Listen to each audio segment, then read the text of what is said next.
প্রত্যেক ব্যবসায়ী যারা ব্যবসা করছেন তাদের ব্যবসা প্রত্যেক দিনই কোনো দিন হয়তো একটু ভালো হচ্ছে, কোনো দিন খারাপ হচ্ছে। তার হচ্ছে কারণ, যে ব্যবসা প্রত্যেকে করছে তাদের মধ্যে বেশিরভাগই ধরুন সব বেকার মানুষ ছিল। কিছু যারা ঘরে বসেছিল তারা বিভিন্ন জায়গায় অল্প কিছু টাকা পয়সা নিয়ে ব্যবসা করতে শুরু করে দিয়েছে।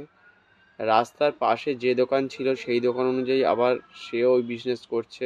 কেউ সাইকেলে, কেউ ভ্যানে, বিভিন্ন জায়গায় ঘুরে ঘুরে বিভিন্ন রকম ব্যবসা শুরু করেছে। তার ফলে কি হয়েছে যে বাজারে এত সংখ্যক মানুষ ব্যবসা করছে, সেই ব্যবসায়ী প্রতিটা ক্ষেত্রেই হচ্ছে সেই ব্যবসাগুলো আস্তে আস্তে বসে যাচ্ছে। আর তার সাথে সাথে অনলাইনও আছে, আর তার সাথে শপিং মলের ব্যবসাগুলো কিছু কিছু আছে। মুদিখানা হতে পারে, জামা কাপড় হতে পারে, এই ধরনের বিশেষ করে যে দোকানগুলো ছিল তাদের ওপর বেশি করে চাপ পড়ছে। কারণ যেগুলো নিত্য প্রয়োজনীয় জিনিস সেগুলোর ওপরে মানুষ এমনভাবে চাপ সৃষ্টি করেছে, যার ফলে কেউই এগোতে পারছে না। মানে সবাই কিন্তু ওই একটু করে উঠছে, একটু করে নামছে।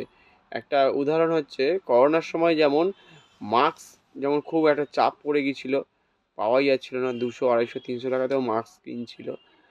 এমন হয়ে গেল যে মাস্ক 1-1.5 বছর বা 2 বছরের মাঝামাঝি সময় এত মাস্ক প্রত্যেক ঘরে ঘরে, কুটির শিল্পের মতো সবাই যে যার মেশিনে যে যা কাপড় পেয়েছে সেই কাপড় দিয়ে ওই রকম মাস্ক তৈরি করতে শুরু করে দিল। এবার কি হলো, মানে প্রত্যেক দোকানে, বাড়িতে, ঘরে, রাস্তাঘাটে সব জায়গাতেই আবার শুরু হয়ে গেল, মাস্ক ভর্তি হয়ে গেল। এবার এক একটা দোকানদার কেউ 2,000, কেউ 10,000, কেউ 20,000, কেউ 40,000, কেউ 50,000, কেউ 1 লাখ, 2 লাখ থেকে কেউ কেউ 50-60 লাখ টাকা পর্যন্ত পরবর্তী সময় ইনভেস্ট করেছে এবং লসও খেয়েছে, এবং সামান্য সামান্য বিক্রি হয়েছে। ঠিক ওরকমই এই দোকানদার বিভিন্ন রকম সংখ্যায় বেড়ে যাওয়ার ফলে বেকার সংখ্যা বেড়েছে, যার ফলে এই ঘটনাগুলো শুরু হয়েছে বিশেষ করে 2025 সালের মাঝামাঝি থেকে শুরু করে 2026। আবার এটাও এক সময় দেখবেন ভেঙে যাবে, যেহেতু এত দোকান বেড়েছে। আবার দোকান কিছু বন্ধও হচ্ছে মাঝে মধ্যে, কিন্তু সেটা বন্ধ হতেও বেশ কিছুটা সময় লাগবে। তা ভয়ঙ্কর বিপদের মুখে চলেছে এই মুহূর্তে বিভিন্ন রকমের ব্যবসা, বিভিন্ন রকমভাবে ক্ষতিগ্রস্ত হচ্ছে। তা এমনই কিছু বিজনেস আছে, সেই ধরনের বিজনেস যদি করা যায় যেগুলো মানুষ নিয়ে সাধারণত ঘুরে বেড়াতে পারবে না, অনলাইনে বা শপিং মলে যেগুলো পাওয়া যায় না, বা কেউ করতে ভয় পায়, বা অনেকটা জমি লাগতে পারে, বা হয়তো যেটা ঝুঁকি সম্পূর্ণ হতে পারে, সেই ধরনের বিজনেসগুলো মানে ভাবতে হবে। মানে যে ধরনের হয়তো কালিঝুলির কাজ হতে পারে, সেই ধরনের যদি ব্যবসা চিন্তা করা যায় তাহলে মানুষ কিন্তু আগামী দিনে কিছুটা বেঁচে যেতে পারে। ধরুন কথা কথা বলছি, মোমবাতির দোকান খুব একটা পুরোপুরি হয় না, কেউ করতে চায় না। কথা কথা, এটা সহজ একদম ব্যবসা। তাহলে শুধু যদি কেউ মোমবাতি তোলে তাহলে কিন্তু মোমবাতির সাথে ধূপ আছে, প্রদীপ আছে, তারপরে দশকর্ম আছে, দোকান অনেক আছে, সে তবুও কিন্তু তাদের বিক্রি হবে। এটা গেল। এবার তার সাথে যে যাদের জমি অনেকটা আছে রাস্তার ধারে, বিশেষ করে লরি ঢোকে সাধারণত, তারা ইটের বিজনেস, বালির বিজনেস, খোয়ার বিজনেস, স্টোনচিপ, সেইটা করতে পারলে কিন্তু সব কটা ইট বিক্রি হবে, কেউ খুব একটা দরদস্তুর করে না, এবং সকাল থেকেই কিন্তু বিক্রি হতে শুরু করে দেয়। এরকমই কেউ যদি বাঁশের বিজনেস করতে পারে রাস্তার ধারে, তাহলে কিন্তু বাঁশ যে বিক্রি হয়, প্রতিটা বাঁশ বিক্রি হয়, কারণ সবাই কিন্তু কাঁধে করেও নিয়ে ঘুরে বেড়াতে পারবে না, অথবা কেউ শপিং মলেও বিক্রি হয় না। এই ধরনের বিজনেস কিন্তু প্রাণকে বাঁচিয়ে দিয়ে যাবে, পরিবারকে কিন্তু রক্ষা করবে। এবার তার সাথে সাথে ডাবের বিজনেস আছে। ডাব মোটামুটি সবাই করে আজকাল দেখেছি, তবুও একটু ওই কেউ ছুরি চালাতে পারে, কেউ পারে না।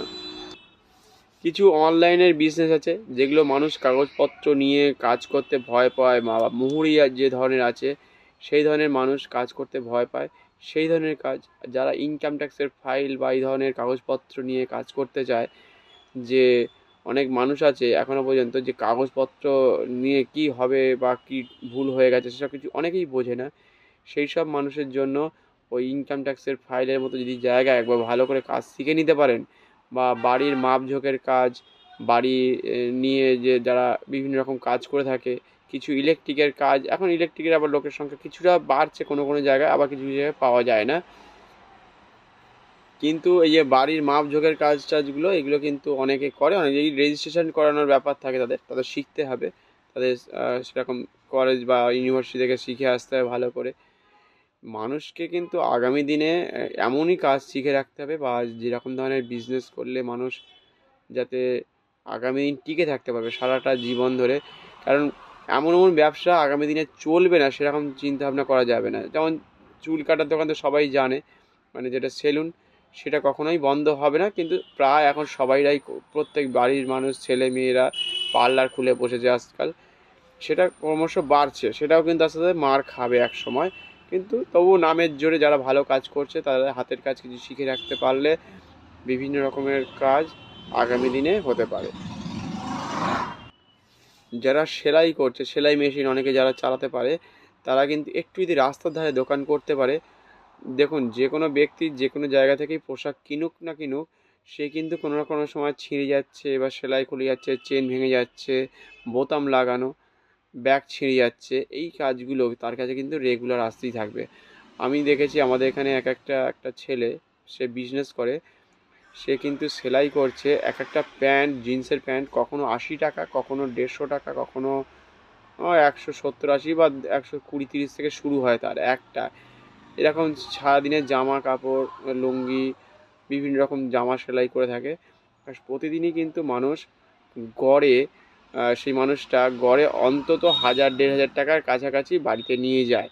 আর একটা বিজনেস হচ্ছে যারা করতে পারবে, বিশেষ করে সবজির বিজনেস, যদি রেগুলার এনে বেশি দাম যদি না নিয়ে যদি অল্প লাভ রেখে করতে পারে, রেগুলার কিন্তু মানুষকে খেতে হবে, তাহলে কিন্তু অন্য অন্য জায়গা থেকে আপনার মালটা বিক্রি হয়ে যাবে। আর যারা পারবে মানে গাড়িতে করে হেঁকে হেঁকে মাইকে করে ঘুরে ঘুরে যদি বিজনেস করতে পারে সকাল 7টা বা 6:30টার পর থেকে, তাদের কিন্তু বিজনেসটা সব থেকে বেশি ভালো হবে। কারণ সেই সব জায়গাতে মানুষ পৌঁছতে পারে না, তার আগে কিন্তু মানুষ পৌঁছে যাবে। সে সবজি বিক্রি করুক, ফল বিক্রি করুক, বা বিভিন্ন রকমের সামগ্রী বিক্রি করুক, যেটা নিত্য প্রয়োজনীয়। অনেকে ছাতু বিক্রি করছে, তাদের কিন্তু ভালো চলছে, এই যে ব্যবসাটা আগে ছিল না। যারা গাড়ি চালাতে পারবে একটা শুধু মোটর কিনে নিচ্ছে, ছাতু করার মানে পেস্ট করার মেশিন, ভরভুটিটা চালিয়ে দিচ্ছে, ব্যাস একটু তেল ঢেলে দিচ্ছে অল্প করে, চলতে থাকছে। এবং প্রত্যেকটা পাড়ায় ঘুরছে এবং 1 মিনিট করে কাস্টমারের সামনে দাঁড়াচ্ছে, 2 মিনিট করে দাঁড়াচ্ছে, যে নিচ্ছে তার জন্য 5-7 মিনিট ব্যয় করছে, বাদবাকি সময় আবার নতুন কোনো কাস্টমারের সন্ধানে বেরিয়ে পড়ছে বিভিন্ন পাড়ায়, বিভিন্ন গলিতে। সেই জন্য আপনাদের বিজনেস এখন চিন্তাভাবনা তো আমি তো বলতেই থাকবো যে আপনারা আমার পাশে থাকুন, চ্যানেলটিকে সাবস্ক্রাইব করে রেখে দিন, লাইক করুন, কমেন্টস করুন কী ধরনের বিজনেস নিয়ে আলোচনা করব, তাহলে কিন্তু সুবিধা হবে। যে সকল ছেলেমেয়েরা বসে আছে অল্প পুঁজি নিয়ে, যারা কাজ করতে চাইছে বা অল্প টাকা আছে, তারা যাতে আগামী দিনে ভালোভাবে বাঁচতে পারে বা আগামী দিনে তারা ব্যবসাটা ভালো করে করতে পারে, সেসব বিজনেস করার কথা বলবো। যেমন কিছু কিছু ধরুন বিজনেস আছে, সামনেই গরমকাল পড়বে, শুধু ছাতা যদি তুলে আপনি যদি পাড়ায় পাড়ায় যদি বিক্রি করতে যান, তাতে ছাতাওয়ালা কিন্তু এখন পাড়ায় একটু পরিমাণে কম আসছে। কিন্তু আপনি যদি ছাতা যদি একটা সাইকেলে বা একটা ভ্যানে করে নিয়ে যদি ঘুরে ঘুরে বেড়ান, আরাম করে কিন্তু ছাতা বিক্রি হবে। কিছু হয়তো মশারি রাখতে পারেন, মশা হবে সেই সময়, মশারি বিক্রি করতে পারেন। এগুলো আপনার বেশি প্রোডাক্ট তুলবেন না, বেশি প্রোডাক্ট তুললে ঘর ভর্তি হবে। আর যত প্রোডাক্ট তুলবেন ছিঁড়ে যায়, ফেটে যায়, ফেরত হয় না। সেই জন্য একটা দোকান থেকে, একটা মার্কেট থেকে তোলার চেষ্টা করবেন, যেটু রেঞ্জের মধ্যে তুললেন, 4 রকম কোয়ালিটি তুললেন, বিভিন্ন রকমের ছাতা তুললে গ্যারান্টি সহকারে সব করা ছাতাই বিক্রি হবে। ঘুরে ঘুরে যারা বিক্রি করে, যারা দোকানে তোলে তো কোনো ব্যাপারই নয়, বিক্রি হবে। যেখানে রেল স্টেশনের সামনে হাতে করে ঘুরে বেড়ালেন বা বাস স্টেশনের সামনে ঘুরে বেড়ালেন, সেগুলো কিন্তু মানুষ অত বোঝে না। ওই 100 টাকা, 110-20 টাকা, 150 টাকা, 200 টাকার মধ্যে অনেক রকমের ছাতা পাওয়া যায়, সেইগুলো নিয়েও বিজনেস করতে পারেন।